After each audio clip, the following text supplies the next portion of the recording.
Du funambulisme, non, il n'y a pas de légende dans le monde des funambules.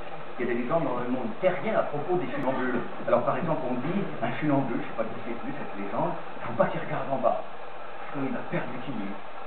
Peut-être vous, sur une échelle, ne regardez pas en bas, bon, mais quelqu'un qui passe 10 000 heures par jour sur un fil, on peut regarder en bas, bon, ce ne serait pas très beau de marcher quand même en regardant comme ça. Il y a des funambules qui font ça les regarde, il y a aussi des funambules qui attachent leur fil, ça les regarde, je ne les juge pas, je sais que moi je ne peux pas faire ça, donc je marche en essayant de découvrir l'horizon, et j'ai fait ma spécialité de ne pas regarder le fil, et même je fais des marches où je regarde en l'air, donc il n'y a plus de fil.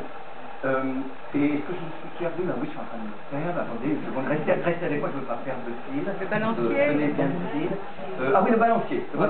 Alors, une autre légende, c'est que le balancier, il y a des gens qui disent ça aide. Il y en a d'autres qui disent le balancier, ça fait tenir le funambule parce que chez les antiquaires, au XVIIIe siècle, il y a toute l'histoire des objets d'art, il y a des petits objets, un petit personnage, parfois une caricature, avec un bout de fil de fer et 2 boules de plomb.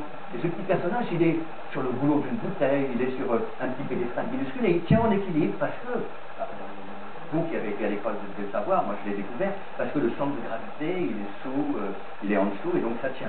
Le balancier, c'est pas du tout ça.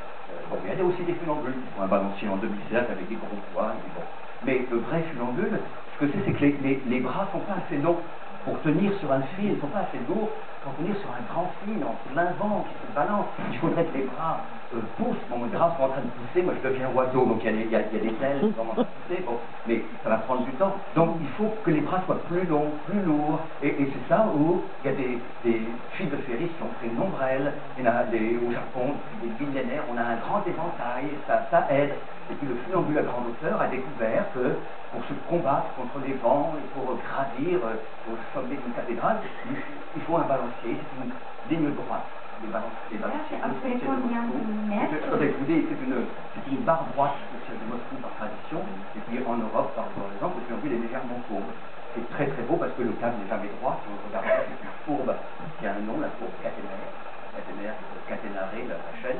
Et puis le funambule, il est là comme l'iris de l'œil, donc on a la base de l'œil, on a l'iris qui est le funambule, et son balancier, il est courbe, comme de l'autre côté de l'œil. Et Jean-Michel Frelon, qui n'est pas là avec nous, m'a dessiné sur le fil comme un œil, le balancier courbe, le fil courbe et le funambule au milieu.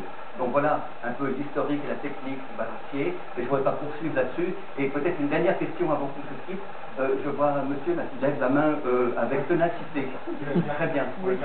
Allez, on vous donne le micro, parce que c'est peut-être la dernière question. Si elle ne me plaît pas, je vais vous montrer une autre. D'accord. Voilà, donc, en fait, je me suis retrouvé ici.